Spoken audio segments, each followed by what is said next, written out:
নির্বাচন হয়ে যাওয়ার পরে 20শে ফেব্রুয়ারি ভোর 6:30টায় এই প্রাঙ্গণের মাঠে যে ঘটনাটি ঘটেছিল একটা উদাহরণ সৃষ্টি করেছিলেন আমাদের অভিনেত্রী নিপুণ আক্তার। সেই কথাটি আমার মুখ থেকে বলবো, সাথে আমার 103 জন কমিটির যে রমিজ ভাই, খোকন পাশা ছিল, তাদেরকে আমার পাশে রেখে 103 জনের মেজরিটি পার্সেন্ট এখানে উপস্থিত আছেন, তাদেরকে সামনে রেখে বিষয়টি ছিল যখন 19শে এপ্রিল নির্বাচনটি হয়ে গেল। 20শে এপ্রিল ভোর 6:30টায় যখন প্রধান নির্বাচন কমিশনার আপনাদের মিডিয়ার সামনে দাঁড়িয়ে নির্বাচনের ফল ঘোষণা করলেন, ফল ঘোষণা হওয়ার শেষ মুহূর্তে আমাদের অভিনেত্রী নিপুণ আক্তার দুটি ফুলের মালার সহিত হাজির হলেন মিশা সওদাগর এবং ডিপজল ভাইয়ের সামনে। সে একটা চমৎকার উদাহরণ সৃষ্টি করেছিলেন, আর তিনি বলেছিলেন, আমি ভেবেছিলাম ডিপজল ভাইয়ের বিরুদ্ধে আমি নির্বাচন করছি, আমি সর্বোচ্চ বেশি হলে 50টি ভোট পেতে পারি, কিন্তু আগে থেকেই যদি আমি কথাটি বলে দেই তাহলে আমার যারা সমর্থন দিচ্ছে তাদের মনোবল ভেঙে যাবে, সেই জন্য কথাটা মনের ভিতরেই রেখেছি। তারপরও আমি এতগুলো ভোট পেয়েছি, আমি অনেক প্রাউড ফিল করছি। মাত্র 16টি ভোটে ডিপজল ভাইয়ের সাথে আমি পরাজয় বরণ করেছি, তারপরও আমি মেনে নিয়েছি।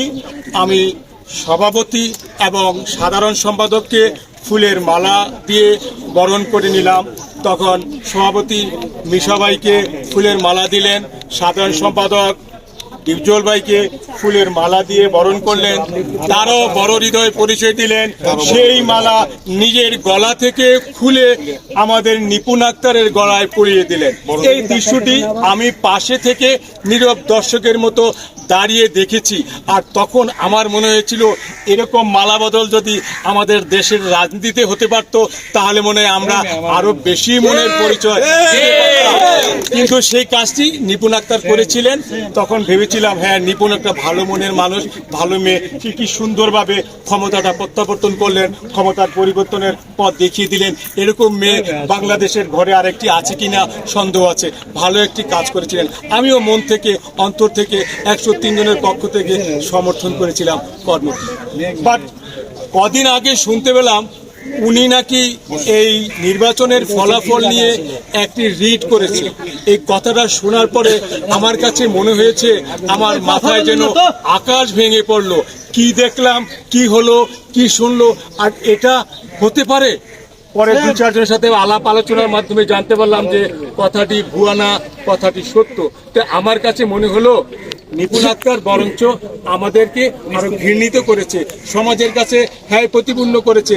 চলচ্চিত্রের যে ভালো ভাবমূর্তি তুলে ধরার জন্য আমার মিশা সওদাগর ভাই, আমার ডিপজল ভাই, মিশা সওদাগর ডিপজল পরিষদ প্রাণ চেষ্টা চালিয়ে যাচ্ছিল চলচ্চিত্রকে একটা পর্যায়ে নিয়ে যেতে পারে, যাতে আন্তর্জাতিক পর্যায়ে আমরা সেই সুনাম অর্জন করতে পারি।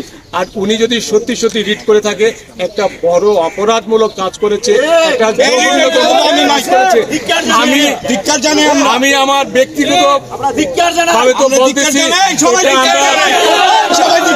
এটা আমরা সমর্থন করি না, এবং আমরা 103 জনের যে লোকগুলো আপনাদের সামনে সশরীরে সজ্ঞানে উপস্থিত হয়েছি, আমরা এটাকে ধিক্কার জানাই।